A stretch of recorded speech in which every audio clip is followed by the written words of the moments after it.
দেখো আমি উপাত্ত যেগুলো দিয়ে দিচ্ছি অবশ্যই করবে, এইগুলো কিন্তু কমন আসবেই, এটা 100% গ্যারান্টি। মাধ্যমিকের যে সমস্ত অঙ্ক সাজেশন এইগুলো আমি আরও দিতে থাকবো, কিন্তু যেইগুলো আমি জ্যামিতি বা যে অঙ্কগুলো আমি দিচ্ছি এইগুলো কিন্তু অবশ্যই করবা, মানে উপাত্ত। কিছু কিছু ইম্পর্টেন্ট আমি প্রথমে বলেও দিয়েছি, তারপরে পেজ অনুযায়ী নাম্বার, পৃষ্ঠা নাম্বারও আমি দিয়ে দিয়েছি। ঠিক আছে, এখনও সময় আছে, এইগুলো একটু প্র্যাকটিস করে যাও, দেখবে এইগুলো কমন পাবে উপাত্ত। ঠিক আছে, চল দেখে নাও।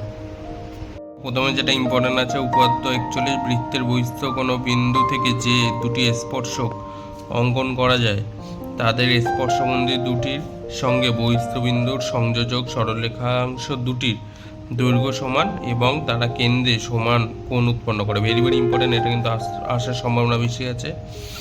তারপরে রয়েছে এটা উপাত্ত 42, যদি দুটি বৃত্ত পরস্পরকে স্পর্শ করে তাহলে স্পর্শ বিন্দুটি কেন্দ্র দুটির সংযোজক সরলরেখাংশের উপর অবস্থিত হবে। তারপরে উপাত্ত 49 কি বলছে, পিথাগোরাসের উপপাদ্য কিন্তু দেখবাই, এটা প্রায়ই দিয়ে থাকে। পিথাগোরাসের উপপাদ্য এটা তোমরা জানো।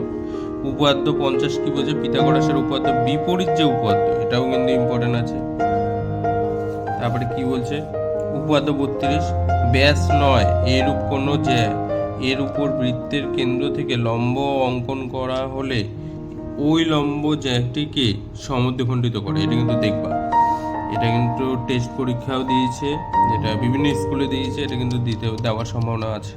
ঠিক আছে, তার উপপাদ্য 35 কি বলছে, একই বৃত্তাংশস্থ সকল বৃত্তস্থ কোণের মান সমান। এটাও ভেরি ভেরি ইম্পর্টেন্ট, এটাও তোমরা পেয়েছো টেস্টে, অর্থাৎ মাধ্যমিকের এবিটি একটু দেখলেই তোমরা এটা পেয়ে যাবে।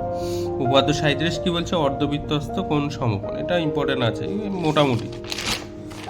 তারপরের পেজে চলে আসো, দেখো কি বলছে, উপপাদ্য 34 তোমরা বইতেই পেয়ে যাবে, পাঠ্য বইতে। এই পাঠ্য বইতে যে পেজ নাম্বার রয়েছে, অর্থাৎ P123, মানে পেজ নাম্বার 123। তারপরে রয়েছে উপপাদ্য 48, অর্থাৎ পৃষ্ঠা এখানে নাম্বার আমি দিয়ে দিয়েছি 225, এটা কিন্তু দেখবে অবশ্যই। তারপরে উপপাদ্য 49 P285, অর্থাৎ পৃষ্ঠা নাম্বার 285, এটাও ভালো করে দেখবে। এখানে দেখো আমি স্টার মেরে দিয়েছি, কারণ এটা ইম্পর্টেন্ট আছে এই দুটো। তারপরে রয়েছে উপপাদ্য 33, পৃষ্ঠা নম্বর 60। তার মাধ্যমিক এক্সাম 2016, 2013, 2010, 2007 এইগুলো একটু পেজগুলো দেখবে। তারপরে 2018, 2016, 2012, 2009, 2004, 2001 এইগুলো অবশ্যই দেখবে। তারপরে মাধ্যমিক এক্সাম 2015, 2013, 2010, 2008, 2002, 2000 এগুলো একটু দেখবে। তারপরে আবার বলছে 2016, 2012 পর্যন্ত মক টেস্ট, এগুলো একটু দেখবে। তারপরে যুক্তি দিয়ে প্রমাণ করি যে কোনো বৃত্তের দুটি সমান জায়গা কেন্দ্র থেকে সমদূরবর্তী। এটা ইম্পর্টেন্ট আছে কিন্তু ভাই, এটা পেজ নাম্বারগুলো ভাই এবং বোনেরা সবাইকেই বলছি, এটা কিন্তু বারবার দেখবে। এটা কিন্তু দেওয়ার চান্স খুবই। প্রমাণ করি যে বৃত্তস্থ সামান্তরিক একটি আয়তাকার চিত্র, এটাও খুব ইম্পর্টেন্ট আছে। প্রমাণ করি যে চতুর্ভুজের চারটি কোণের সমদ্বিখণ্ডকগুলি পরস্পর মিলিত হয়ে যে চতুর্ভুজ অঙ্কন করে সেটি বৃত্তস্থ চতুর্ভুজ। একটি বৃত্তস্থ চতুর্ভুজ এ বি সিডি অঙ্কন করেছি, বর্ধিত এ বি ও ডিসি বাহুদ্বয় পরস্পরকে পি বিন্দুতে ছেদ করলে প্রমাণ করি যে পি এ পিবি পিসি সমান পিডি। তারপরে এ বি সি এর এডি লম্ব, এই যে এই চিহ্নটা লম্ব তোমরা জানো। বিসি হলে প্রমাণ করি যে A B square plus CD square plus AC square plus BD square.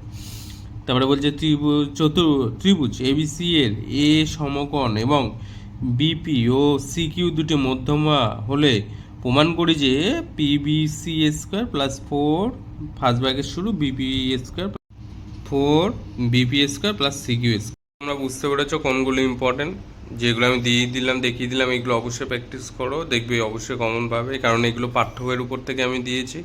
আর যেগুলো দেখবে আমি স্টার মেরে দিয়েছি ওইগুলো বেশি করে করবে। আর প্রথমের যে পেজগুলো আমি দেখালাম এইগুলো কিন্তু করবে। ঠিক আছে, আশা করি সবারই পরীক্ষা ভালো হবে। আর বেশি টেনশন নিও না, যেগুলো আগে পারবে, যে উপপাদ্যগুলো সম্পাদ্যগুলো সবসময় আগে করে নেওয়ার চেষ্টা করবে। আর প্রত্যেক দিন পড়ার আগে একটু মেডিটেশন করবে, যাতে মনটা একটা জায়গা স্টোর হয় বা একটা জায়গা সঞ্চারিত হয়। মাইন্ডটাকে একটা জায়গায় ফোকাস করতে গেলে সবসময় মেডিটেশন করবে প্রথমে, তারপরে পড়তে বসো। পরীক্ষার হলেও আগে গিয়ে একটু মেডিটেশন করে নিতে পারো, যেটা মাইন্ডটাকে ফ্রেশ করবে এবং কারোর সঙ্গে খুব একটা কথা বলবে না পরীক্ষার সময়। আর উপাদ্য সম্পাদ্যগুলো আগে করে নেবে, জ্যামিতি পাঠটা, তারপরে যে অঙ্কগুলো তুমি পারবে আস্তে আস্তে করো, দেখবে হবে।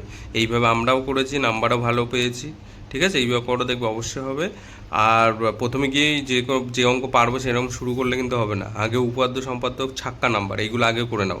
তারপরে যে ম্যাথগুলো তুমি পাটিগণিত করলে পাটিগণিত করো, বীজগণিত করলে বীজগণিত করো, পরিমিতি করলে পরিমিতি করো, ত্রিকোণমিতি করলে ত্রিকোণমিতি করো, প্রশ্ন সোজা হবে। এটা একদম কনফার্ম, প্রশ্ন সোজা হবে, কোনো চাপ নেই। কিন্তু এই টেকনিক্যালি যেগুলো আমি বললাম সেইভাবে করো, দেখবে অবশ্যই অঙ্কে 70 থেকে 90% ইজি পাবে। ঠিক আছে, চলো।